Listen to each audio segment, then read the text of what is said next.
Alright, hey everybody, this is 4.3 Vertex Form. Alright, this video might be a little long, so just bear with me as we go through this. First thing we want to do is we want to solve the following equations. As you notice, they're all x squared equals something. Alright, so if you can pause and give that a try, that would be great. Alright, so again, if we want to have x by itself, we have to do the opposite of squaring, and that is the square root. So hopefully you came up with something like this and you said that x equals to 5. Okay? And then maybe you did this one and you square rooted both sides and you got x is equal to the square root of 28. But that can be simplified. It can be 2 and 14 and 2 and 7. So we could take out a 2. So 2 square roots of 7. Alright? And then here's another example. What happens if we have a negative inside of a root? Well, we would get x is equal to I square roots of 10. So again, we can take that out to the front, make it be an I. So we have I square roots of 10. And that can't be simplified, just 2 and 5, no groups that we could take out. So we're all good for that. Okay? So now let's talk about the fundamental theorem of algebra. Let's see if I can get this to work.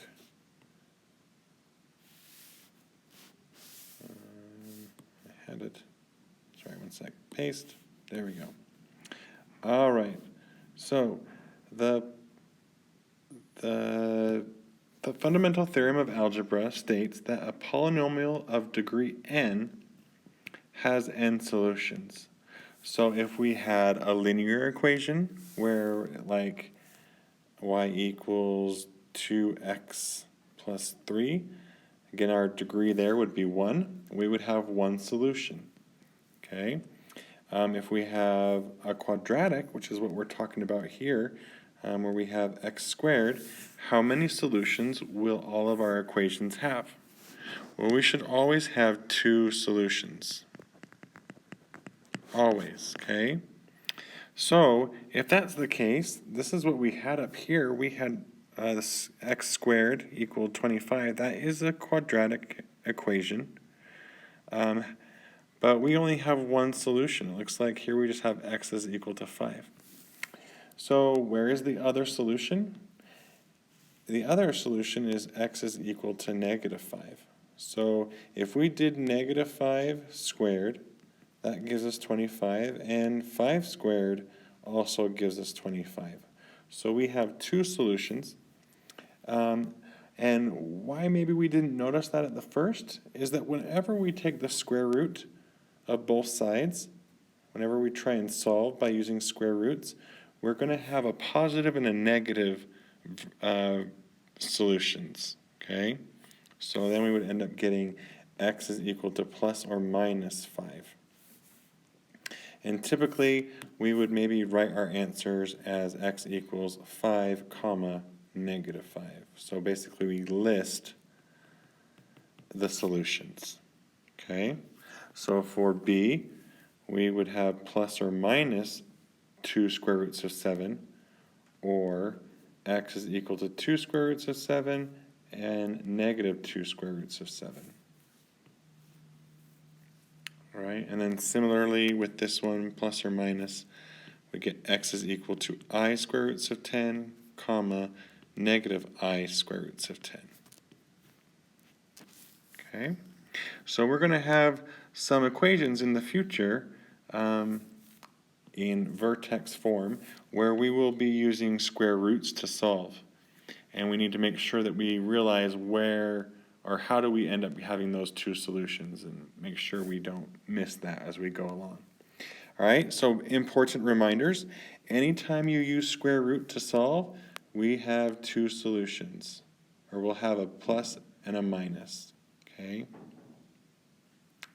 All right.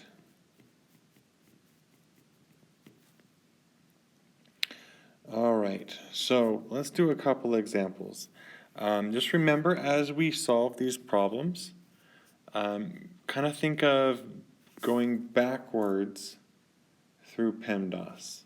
Okay, so that means that if we have addition, we would do that first, and then, sorry, addition and subtraction, and then we'd do multiplication and division if we have any exponents, and then the last thing we would do is what's inside the parenthesis. Okay, so another way to kind of think of that is we're trying to take off some layers and make sure we do them in the right order. Okay, so what's least attached to that x. All right, so if you want to pause and give some of these a try, just see where you're at, and then we can talk about it. So maybe do a few of these, maybe A, C, and D. All right. Okay, so hopefully you paused and gave that a try.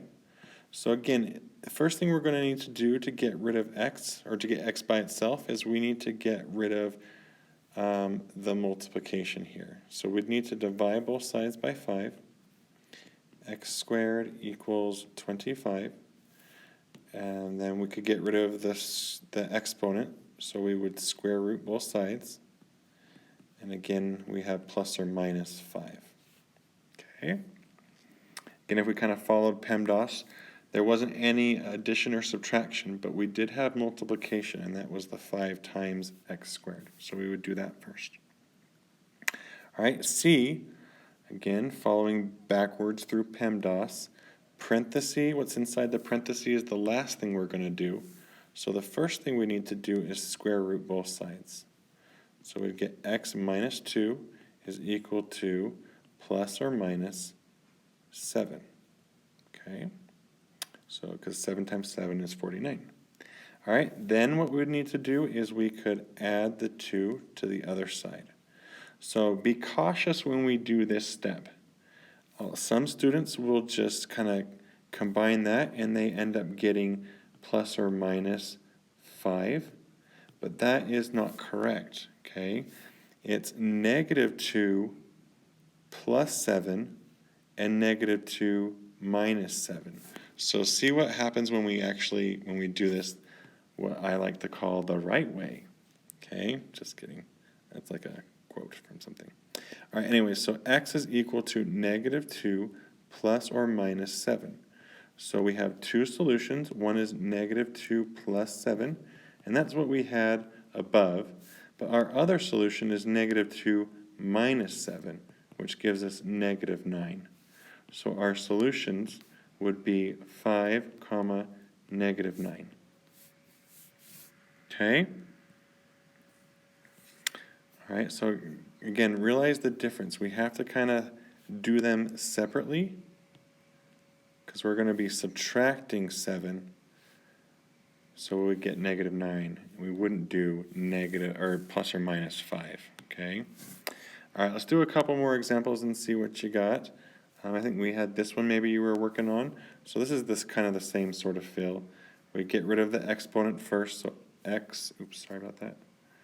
So we'd have x plus 3 is equal to, and a square root of 18, again, that's not a perfect square, but we could do 2 and 9, 3 and 3.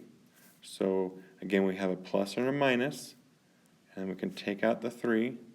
Square roots of what's not in a group would be our 2. Okay? So that's a good place to, if we need to simplify roots, do that first. All right, then the last thing we need to do is subtract the 3. So we get x is equal to negative 3 plus or minus 3 square roots of 2. All right, so we can't combine the negative 3 with the one that has the root, but we can write them separately. So we'd have negative 3 plus 3 square roots of 2 and negative 3 minus 3 square roots of 2. So I would like you to write them separate with a comma between them just so that we always realize that we have two solutions. You probably could have gone straight to this point and not done that, but I'm sorry. So that comma 0 and negative, oh sorry, I'm not doing this. Those are X intercepts. We'll get into that in a little bit. Okay, so those are our two solutions. All right, a lot of the stuff that we're doing here, we've kind of done this before. We're just kind of combining it to other things that we've done. So hopefully it's not too bad. All right. I don't know. Let's see, what else could we do? Maybe I'll go through these other three. If you're feeling kind of good about it, you could probably scroll past this, but some of these are a little different. Like I think this one's going to give us an imaginary. So again, we'd do addition, subtraction first. There's nothing there. Then we'll do multiplication and division. So we get x squared is equal to -2. And we'll square root both sides. We get x is equal to plus or minus. Again, what's the square root of a negative?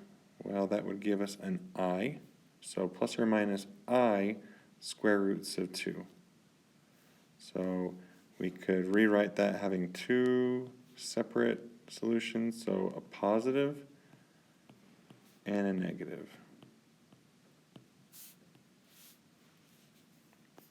Okay, and these last two, again, we have to do opposite of PEMDAS, so it looks like the first thing, we can't do addition or subtraction yet because that's inside of a parenthesis.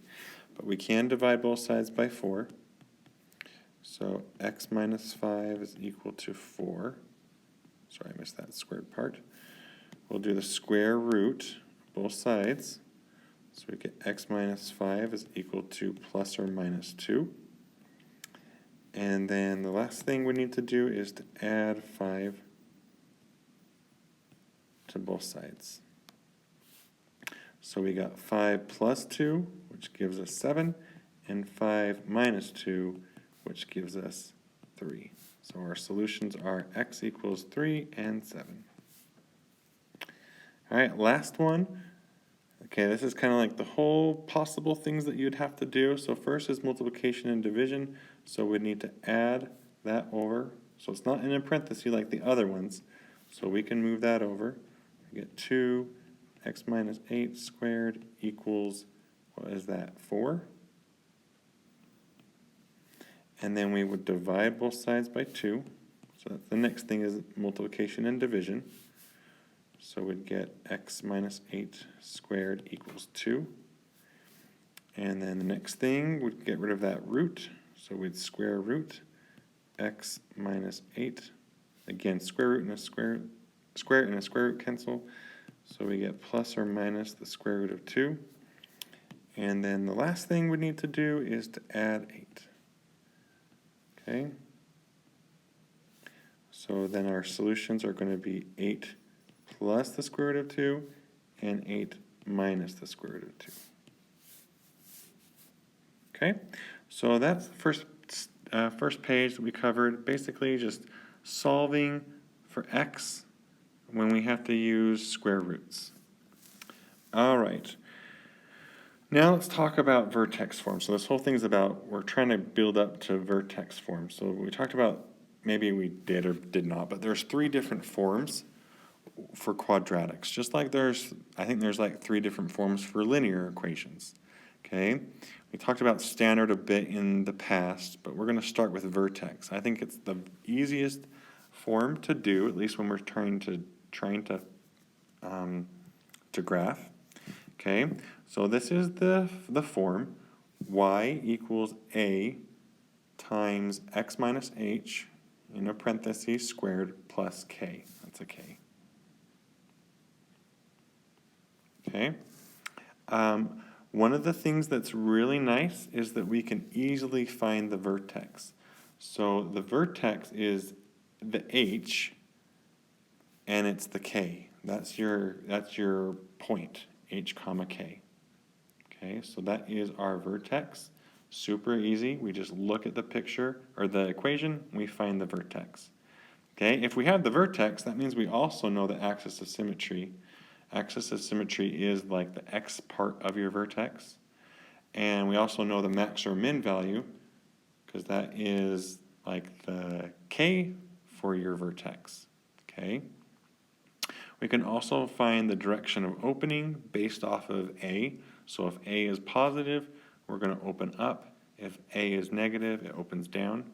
And then the same for end behavior.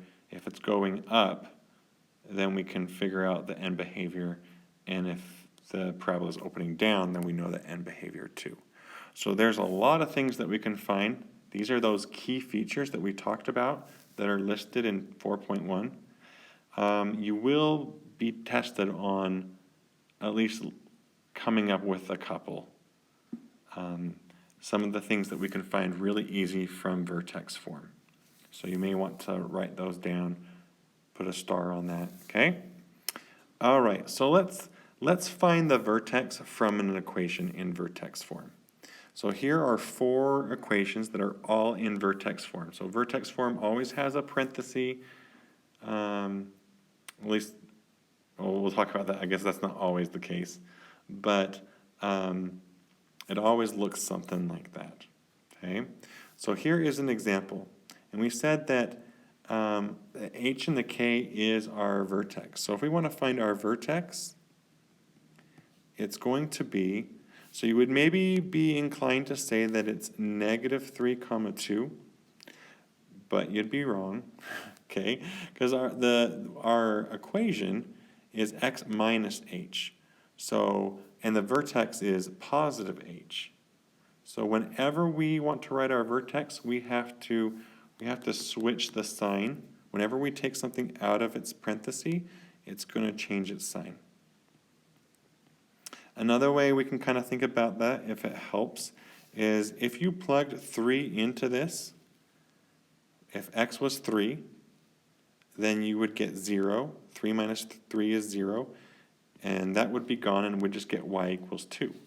And that's what we got. So if x is 3, y is 2, and that is our vertex. So I don't know if that's useful. Okay. So just again, when we take something out of the parenthesis, we'll change its sign. So here's another example. If we want to find the vertex, I'm just going to call it v. Okay, here it's going to be -9, -3. So the h changes its sign when we take it out, but the k stays the same. Here's another example.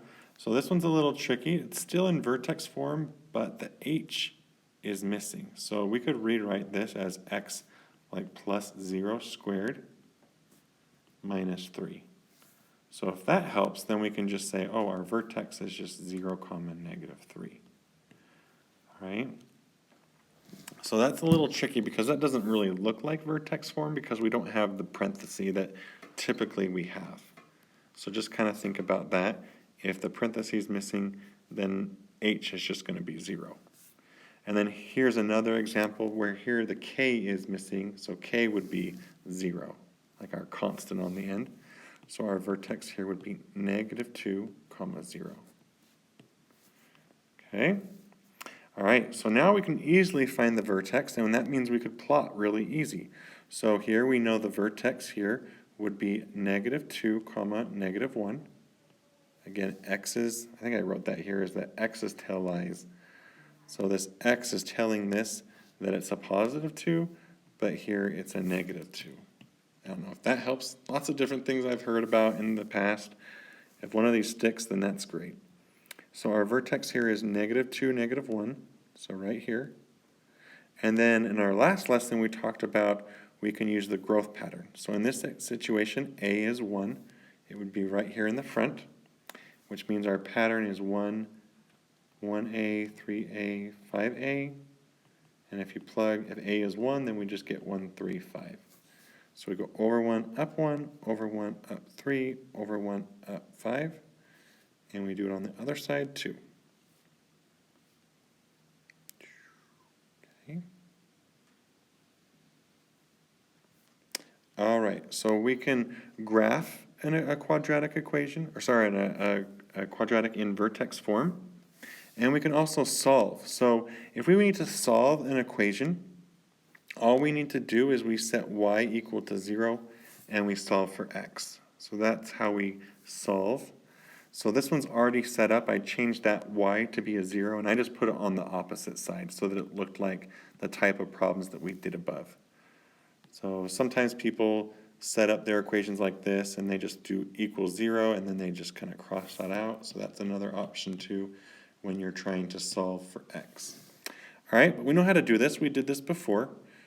wait, hang on, one sec. I think I wanted to fill this in first. So our x-intercept here was what, negative 3 comma 0 and negative 1 comma 0. Our y-intercept looked like it's 0 comma 3. Axis of symmetry, which is x equals negative 2. And our vertex we already found was negative 2 comma negative 1. Okay? All right, so keep that in mind. Look at that information as we go along. Okay, now let's solve. So let's add the 1 to the other side. So x plus 2 squared equals 1. And then next thing we could get off, the next layer of that onion would be to square root both sides. So x plus 2 is equal to, again, when we square root both sides, we've got to use plus or minus. So plus or minus 1, because the square root of 1 is 1. And then the last thing we'd do is to subtract 2. Sometimes I like to leave that spot so that I could just put it there. Kind of keeps it nice. So we got negative 2 plus 1. Negative 2 plus 1, well that would be negative 1. And then negative 2 minus 1 would give us negative 3. So our solutions would be x equals negative 1 and negative 3. All right, so here, what connections do you see between the graph and the solutions of the equation? So here's our solutions. What do you notice about that and our graph? Well, hopefully you notice that our x-intercepts are the same as our solutions. Like those numbers are the same. And I kind of alluded that on our first lesson when we talked about x-intercepts. So where the x-intercepts are the solutions for the equations. So if I ask you to solve a quadratic, you could graph it, find the x-intercepts, and find your solutions, or you could solve like we did here, whichever you feel is easier, okay? So the solutions, or maybe I should say the x-intercepts, are the solutions. And that's really nice in sometimes. It makes it easier. So let's look at this example 5. Solve the equation. So you could have the idea, you could either solve it using algebra or you could graph it. So let's see which one goes fastest. So here I find my vertex is 1 comma 8. Again, x's tell lies, or it's the opposite of what you'd think. So 1, 8, which is right here. And then we need to figure out what the growth pattern is. Well, we just found out here that a is negative 2. So that's 1a, 3a, 5a. We plug those in for a's, and we get negative 2, negative 6, negative 10. So we go over 1, down 2, over 1, down 6, over 1, down 10, and that goes out of the graph, so that wouldn't fit. And then we do the other side. So we can easily already see the x-intercepts. And again, those are your solutions. Our solutions here would be x equals negative 1 and positive 3. So that wasn't too bad. If we want to solve, again, I feel like it takes about the same time. So we would subtract the 8 over negative 2 x minus 1 squared equals negative 8. And then we divide both sides by negative 2.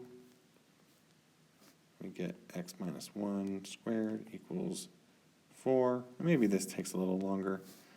Square root both sides. So plus or minus 2. And then the last thing would be to add 1 to both sides.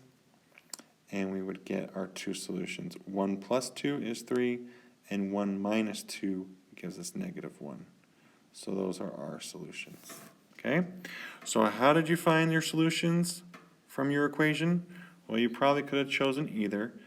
I probably think that graphing, if we can do it, is my favorite. Okay? All right, we have 2 more examples. All right, so we just said maybe graphing could be the easiest. So let's find our vertex. Our vertex here would be -4, -6. Again, x's tell i's, opposite of what you think. So -4, -6, I think that's right here. And then we'd use our growth pattern. Here, a is 3. So if we do 1a, that would give us 3. 3a would give us 9. And 5a would give us 15. And that's not going to fit in there, but we'll just do what we can. So we're going up, over 1, up 3, because it's a positive 3, over 1, up 9, which I think is right here. And we'll do it on the other side too. So as you look, we could say, well, what are our solutions? Oh, criminy. It looks like our x-intercepts aren't nice, okay? All of your solutions, when I ask you to come up with your solutions or your x-intercepts, I am going to ask you to have them be precise. So no rounding, no guessing, you have to have it exact. So for this example, we can't just look at that and say what it is. I mean, it looks like it's going to be somewhere between like -3 and -2, and our other is going to be between -5 and -6, but we don't know exactly what it is. Oops, my bad, go back. Okay, so we need to solve. So if we can't find nice points, we have to solve. So again, we said that if we want to solve, or we want to find those x-intercepts, we have to set y to 0. So we would have 0 is equal to 3, and then we have x plus 4 squared minus 6. And again, we can put it on the other side too. I guess oftentimes people do it that way. Maybe we'll do it that way quick. So we'll do 3 x plus 4 squared minus 6 is equal to 0. Kind of so it has the same feel as what we've been doing the whole time. So we add the 6. We've done this already, so there's not much different to this. And then we could divide both sides by 3. So we have x plus 4 squared equals 2. Square root both sides. So x plus 4 is equal to plus or minus the square root of 2. That can't be simplified. And then the last thing we need to do is to subtract 4.